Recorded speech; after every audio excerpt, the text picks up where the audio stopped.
뉴욕에서 캘리포니아까지 첫 대륙 횡단 비행이 1911년에 있었습니다. 그 첫 횡단 비행을 한 사람이 당시 비행 선구자였던 칼 라저스라는 사람이었는데, 그는 브루클린 뉴욕을 1911년 9월 17일에 출발했습니다. 그래서 그가 캘리포니아 롱비치에 도착한 날짜가 언제였느냐면 같은 해 12월 10일이었습니다. 그러므로 총 시간이 얼마 걸렸냐면 84일이 걸렸습니다. 지금 같으면 상상할 수도 없는 그런 긴 시간이었죠.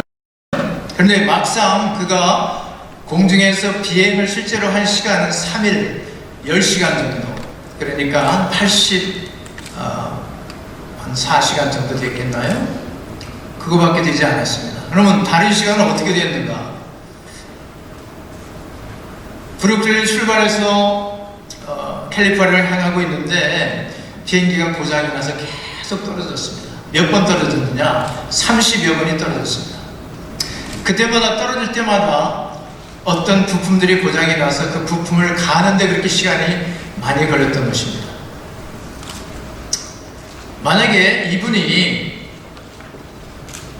목표를 세우고 내가 대륙 횡단을 해야 되겠다는 목표를 세우고 가다가 한 번도 아니고 두 번도 아니고 10번도 아니고 30번이 넘는 실패를 했는데요.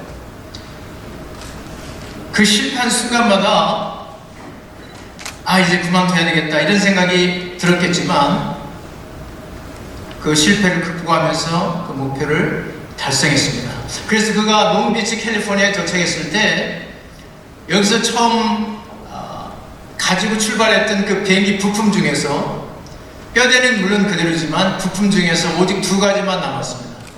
그 많은 부품 중에서 뒤에 후방에 러더, 그 다음에 엔진 오일 팬, 그 2가지만 남고 모든 것을 다 교체해서 롱비치에 도착을 했습니다.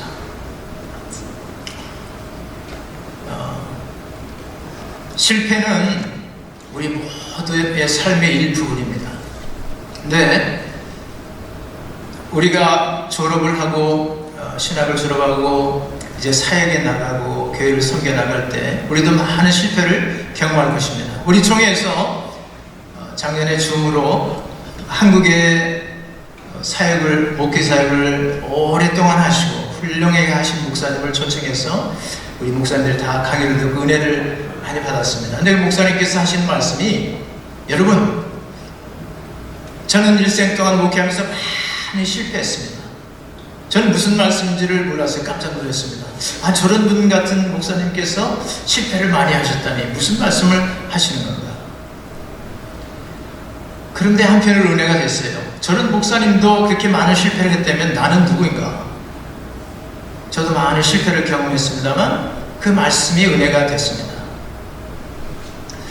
실패는 누구나 경험하는 것이지만 실패를 어떻게 우리가 대하느냐, 실패를 어떻게 극복해 나가냐에 따라서 큰 차이가 나지요. 실패를 극복하지 못하고 있으면 우울하고 낙담하고 제자리 걸음만 하고 살거나 아니면은 나중에 우리가 세운 목표나 사명을 완전히 포기할 수도 있습니다. 그러나 실패를 우리가 잘 극복하고 실패를 통해서 교훈을 배우고 성장할 수도 있고, 그리고 오히려 그 실패를 통해서 우리가 더 큰 사명을 감당할 수도 있습니다. 오늘 이 말씀에서 예수님은 우리가 어떻게 실패했을 때 은혜롭게 그 실패를 극복하고 주님께서 부르시는 사명을 잘 감당하고 계속 성장할 수 있는가, 이걸 가르쳐 주십니다. 첫째는 이 말씀에서 실패를 극복하게 하시는 주님은 위로자가 되셨습니다. 위로를 하셨습니다. 시몬은 고기 잡는 일의 전문가였습니다. 어부의 직업은 그의 유일한 직업이었고 일상의 직업이었습니다. 그러나 그는 어느 날 열심히 일했음에도 불구하고 물고기를 한 마리도 잡을 수 없었습니다. 실패했지요. 낙심이 되었습니다. 그때 예수님께서 그에게 왔습니다. 그리고 예수님은 시몬에게 그의 배를 잠시 빌려 그 배 안에서 해변가에 모인 군중을 가르치셨습니다. 그 순간 시몬에게 필요한 것은 어떤 고기 잡는 것에 대한 격려의 말씀이랄지 무슨 이런 가르침이랄지 아마 이런 것이었다고 생각이 듭니다. 그러나 예수님께서 군중을 가르칠 때 고기 잡는 일에 관해서 일체 말씀을 안 하셨습니다. 그러면 예수님은 그 실패하고 낙심한 시몬에게 관심이 없으셨는가? 아주 인센시티브 하셨는가? 그러지 않습니다. 예수님은 관심이 있으셨습니다. 그리고 그가 시몬이 기대하지 못했던 방법으로 그리고 사람들이 전혀 생각할 수 없는 방법으로 그에게 관심을 보여주셨습니다. 예수님께서 시몬의 배를 빌려서 조금 바다에서 뛰어가지고 군중들을 가르칠 때 시몬이 어디 있었습니까? 그 배에 있었잖아요. 그죠? 예수님 바로 옆에서 예수님께서 가르치는 것을 듣고 보고 체험했습니다. 아마 군중들이 은혜가 됐겠지만 그 말씀을 들으면서도 시몬에게도 분명히 은혜가 됐을 거예요. 뿐만 아니라 그거보다도 예수님이 그와 가까이서 함께 있는 그 자체가 큰 위로가 됐던 것입니다. 주님께서 함께 하셨기 때문에 주님의 임재가 가까이 있었기 때문에 그가 위로를 받았던 것입니다. 우리가 실패하고 낙심하고 있을 때 주님께서 가장 먼저 하시는 일이 뭐냐면 위로하시는 것입니다. 우리를 위로하시는 것. 위로하시는 것. 우리에게 오셔서 함께 하시는 걸 확신시켜 주시고 그래서 우리가 위로받도록 그렇게 하십니다. 이사야는 이스라엘 역사에서 가장 선한 왕 중에 하나였던 우시아 왕이 죽고 나라가 혼란에 빠진 상황을 보며 마음이 답답하고 우울해졌습니다. 그는 그 상황에서 주님의 뜻과 인도하심을 간구하기 위해 성전에 들어갔습니다. 그때 하나님은 그에게 뭐 정치랄지 사회 문제랄지 나라의 앞일이 어떻게 될 것인지에 대해서 일체 말씀하지 않으셨습니다. 그럼 뭘 하셨는가? 그저 하나님은 거룩하신 임재를 이사야에게 보여주셨습니다. 내가 여기에 있다. 내가 너와 함께하고 있다. 우시아 왕이 죽던 해에 내가 본즉 주께서 높이 들린 보좌에 앉으셨는데 그의 옷자락은 성전에 가득하였고 스랍들이 모시고 섰는데 서로 불러 이르되 거룩하다 거룩하다 만군의 여호와의 영광이 온 땅에 충만하도다 하더라. 하나님의 거룩한 임재를 딱 만나는 순간 이사야가 중요하다고 생각했던 그 사회 문제, 정치 문제, 나라의 앞일 이런 것들이 다 이렇게 사라졌습니다. 벗겨졌어요. 마음에서 짐이 벗겨졌습니다. 예수님께서는 십자가의 고난과 죽으심을 앞두고 땀방울이 핏방울이 되도록 기도를 하셨고 하나님의 뜻에 순종하고자 투쟁을 하셨습니다. 하지만 같이 있던 제자들은 어땠습니까? 그런 예수님의 고통을 이해하지도 못했고 기도도 하지 못했습니다. 베드로는 심지어 예수님을 공개적으로 부인했죠. 그리고 예수님께 십자가에서 돌아가시자 그렇게 3년 동안 따라다니면서 가까이서 훈련을 받고 믿음으로 살도록 권면을 받았더니 제자들 모두가 다 예수님을 버리고 고향으로 돌아갔습니다. 고향에 돌아가서 뭘 했습니까? 그들이 할 수 있는 일이라는 것은 옛날의 직업이었던 그 어부의 직업으로 돌아갔지요. 가서 고기를 잡으려고 했지만 고기를 잡지 못했습니다. 믿음에도 실패하고 자기들 생업에도 실패하고 그런 형편에 처했습니다. 우울과 절망에 빠졌습니다. 그때 부활하신 예수님께서 그들을 찾아오셨습니다. 그리고 고기를 잡게 하셨습니다. 그런데 예수님께서 그들에게 고기를 잡게 하는데 목적이 있는 것이 아니라 고기를 잡고 나서 어떻게 하셨는가? 자, 우리 같이 조반을 먹자. 생선을 구워서 같이 조반을 나눴습니다. 그때 얼마나 할 말이 많겠습니까? 그러나 예수님은 너희들이 왜 이렇게 실패했느냐? 너희들은 이렇게 왜 이렇게 될 수, 앞으로는 어떻게 하면 좋겠느냐? 뭐 이런 여러 가지 말씀을 하시지 않고 그저 앉아서 같이 식사만 하셨습니다. 식사만 하셨어, 같이. 그러나 그 같이 한 그것을 통해서 부활하신 주님께서 함께 하신 그것을 통해서 그들은 큰 위로를 받았습니다. 위로를 받았어요. 우리가 실패하고 낙심에 빠졌을 때 주님은 우리를 찾아오십니다. 주님께서 우리와 함께 해주신 것을 확인해 주십니다. 그래서 누구에게서도 어떤 곳에서도 위로를 받을 수 없는 우리를 위로하십니다. 주님은 믿는 자들에게 약속하십니다. 내가 과연 너희를 버리지 아니하고 과연 너희를 떠나지 아니하리라. 히브리 13장 5절 말씀입니다. 바울 사도는 이렇게 고백합니다. 주님은 우리의 모든 환난 중에서 우리를 위로하사 우리로 하여금 하나님께 받는 위로로서 모든 환난 중에 있는 자들을 능히 위로하게 하시는 이시로다. 우리가 실패하지 않고 성공만 하고 졸만 일어나고 그렇게 하면서 주님의 은혜를 크게 받고 그렇게 생각을 하면 얼마나 좋겠습니까? 그런데 그렇게 되지는 않습니다. 반드시 실패를 경험할 것입니다. 그런데 그 실패를 통해서 우리는 뭘 받는가? 주님의 위로를 받습니다. 모든 환난 중에서 우리를 위로하사 우리로 하여금 하나님께 받은 위로로서 모든 환난 중에 있는 자들을 위로하게 하시는 이시로다. 환난이 없는 사람이 어디 있습니까? 그런데 우리가 먼저 주님을 섬기면서 환난을 받고 위로를 받았을 때 그 위로로 다른 사람들을 위로할 수 있다는 것입니다. 실패로 우울해지고 낙심될 때 위로의 주님이 항상 여러분 곁에 계시다는 것을 믿으시기 바랍니다. 사람에게서나 상황의 변경이나 실패를 극복함으로 위로를 받으려고 하지 말고 주님께서 함께 하시기 때문에 위로받는 이 위로를 받으시기 바랍니다. 주님께서 반드시 여러분과 함께 해주신다는 걸 확인해 주시고 위로해 주실 것입니다. 그렇게 하심으로 여러분이 실패하고 상처받고 절망에 빠진 사람들을 위로할 수 있는 사역자가 되도록 하실 것입니다. 둘째로 실패를 극복하고 성장하도록 도우신 주님은 말씀에 의지하도록 그렇게 도우셨습니다. 말씀에 의지하도록. 시몬의 배에서 군중을 가르친 후에 예수님은 시몬에게 깊은 데로 가서 그물을 내려 고기를 잡으라 말씀하셨습니다.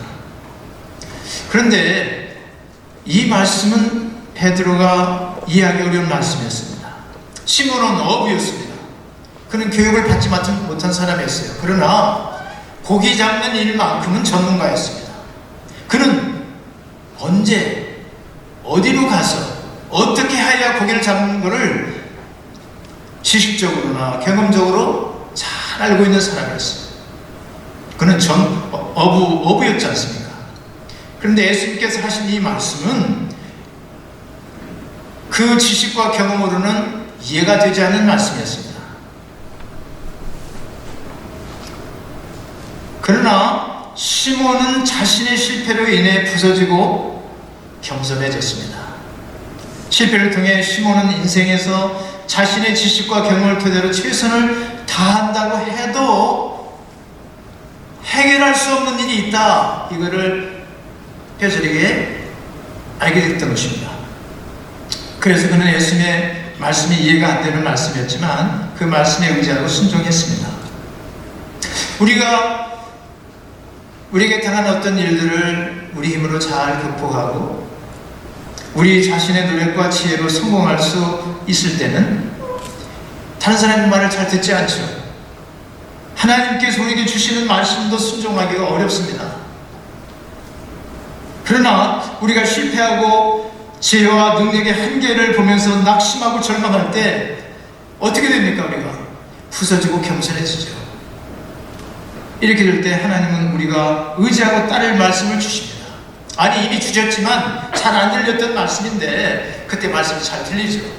마음이 겸손해졌으니까, 편안해졌으니까.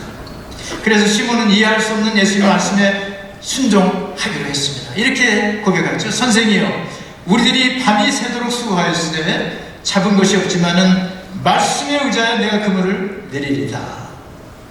그렇게 말하면서 깊은 데로서 예수님 말씀하신 대로 그물을 내렸습니다. 어떤 일이 일어났습니까? 기적이 일어났습니다. 그물이 찢어지도록 많은 물고기를 잡았습니다.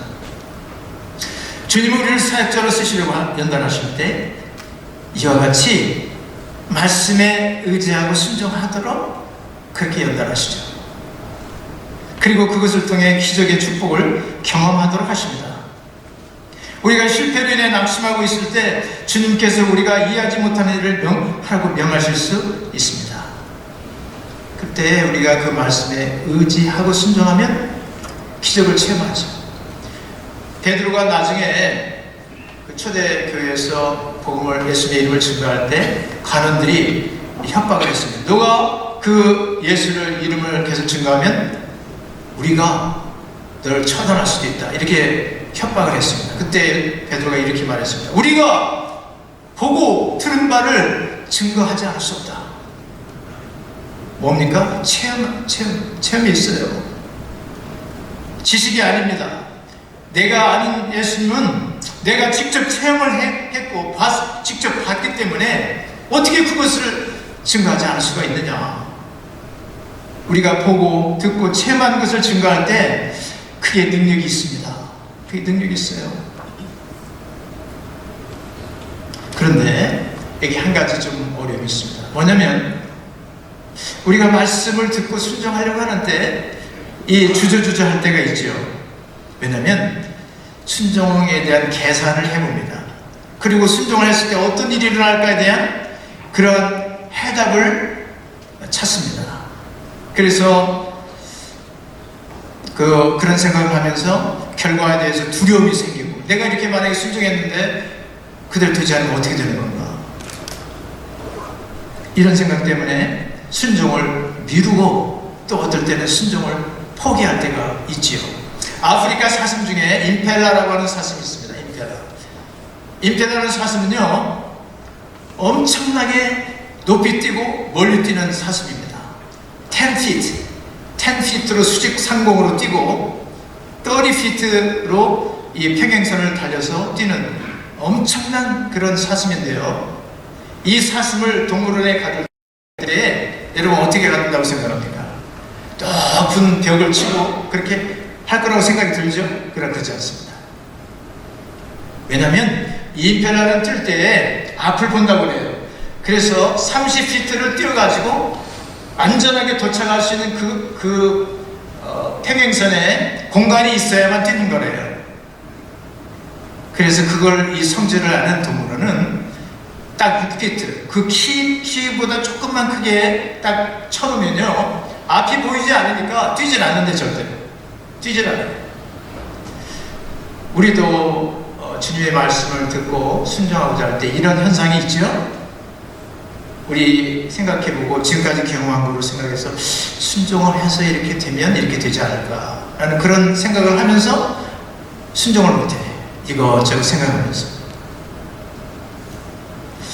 앞으로 여러분이 삶 속에서 또한 사역을 감당하는 과정에서, 그리고 특별히 여러분이 실패하고 낙심이 됐을 때 주님께서 여러분에게 말씀을 주실 것입니다.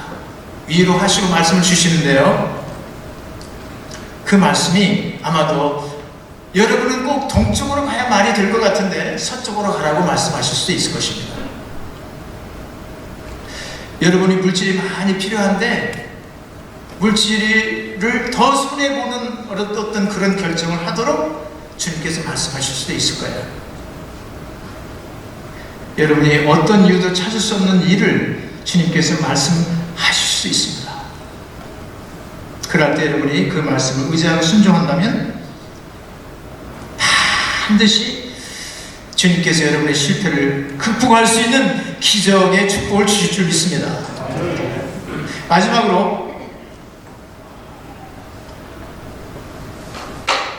자기 발견을 하게 하시고 그리고 소명을 주신다는 겁니다. 우리가 소명 받았기 때문에 신학을 했습니다. 그러나 우리가 사역을 하면서도 계속 그 소명을 리마인드 시켜야 되고, 주님은 그것을 리마인드 시켜주십니다. 첫사랑이라고 그랬잖아요. 에베소서도. 네가 첫사랑을 회복하라.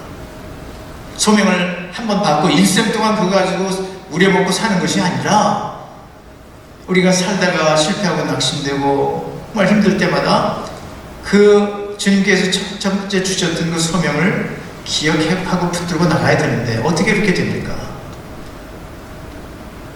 여기 보면 기적적으로 물고기를 잡은 직후 시몬은 예수님을 올려다봤습니다.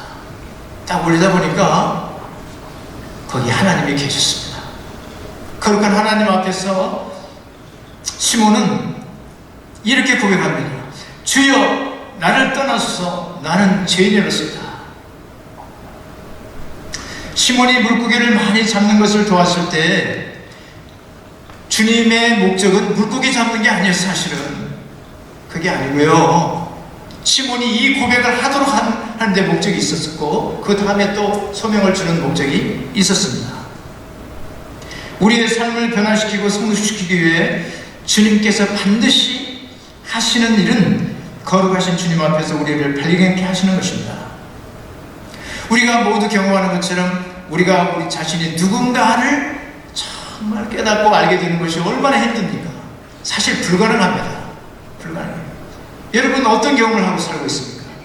여러분의 주위에 여러분의 남편이 또는 아내가, 여러분의 동역자들이 다 그 정말 치명적인 그 약점이 있고, 그것 때문에 사실 인간관계가 어렵고 하나님과의 관계도 어렵고 쓰임을 더 받을 수 있는데도 못 받는 이런 경우들을 얼마나 보고 많이 살고 있습니까? 안타깝지요. 안타까워. 그렇죠? 그런데 그것을 우리가 동역자라고 해서, 부부라고 해서, 같은 교인이라고 해서 이렇게 말을 할 수가 있습니까? 말 못하죠. 할 수 없습니다. 만약에 말을 했다 하더라도 그 사람이 보통 받아들이지 않습니다. 받아들이지 않아요.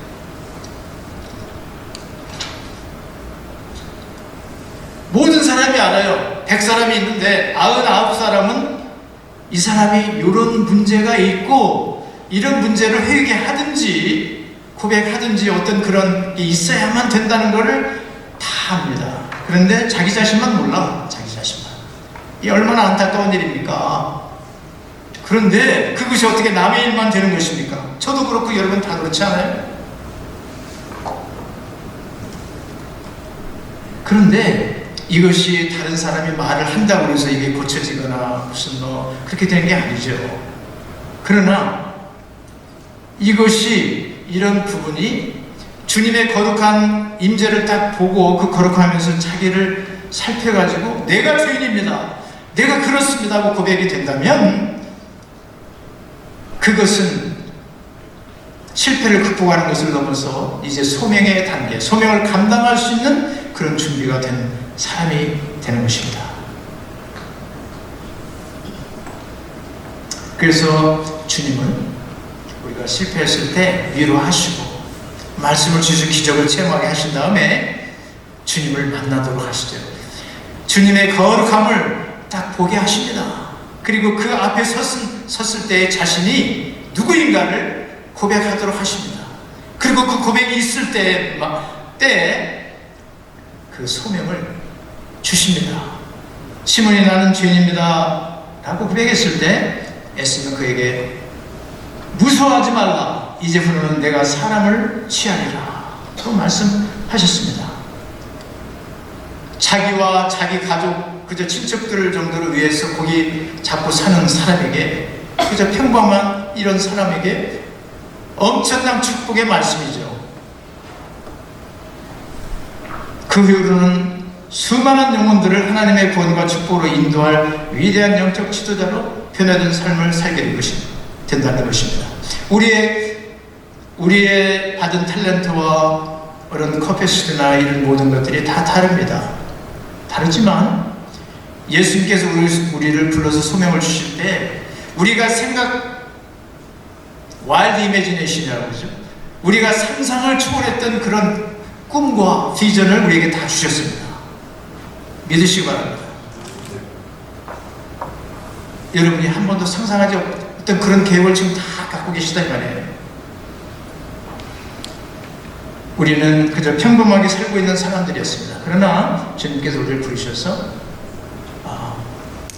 주님의 복음을 전하여서 많은 영혼들을 살리고 주님의 나라를 확장하고 천국의 그 복을 나누는 그런 자들로 세워주셨습니다.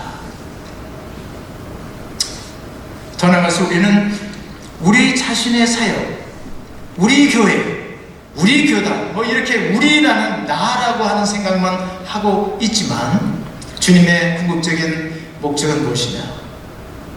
세상 전체예요, 세상 전체. 우리 사도신경에서도 고백합니다. 성도가 서로 교통함과 거기서 성도는 우리 교회만이 아닙니다. 주님이 세운 모든 교회를 말씀하시는 거예요. 마음을 넓혀서 세계를 보라. 마음을 세계를 보라. 이것이 부르심의 은혜입니다. 앞으로 여러분의 삶이 이러한 부르심의 은혜를 따라 실패를 극복하고 계속 성장하고 그리고 소명을 새롭게 하면서 주님께 영광 돌리는 삶이 되시기를 주님의 이름으로 축복합니다. 네. 기도하겠습니다. 주님 감사합니다. 그저 평범하게 살던 저희들, 먹고 살기 위해서 몸부림치며 살던 저희들, 주님께서 찾아오셔서 실패를 극복하는 체험을 하게 하시고 주님을 만나 위로받는 삶을 살게 하시고 우리가 죄인입니다, 제가 죄인입니다 라는 고백을 하게 하시고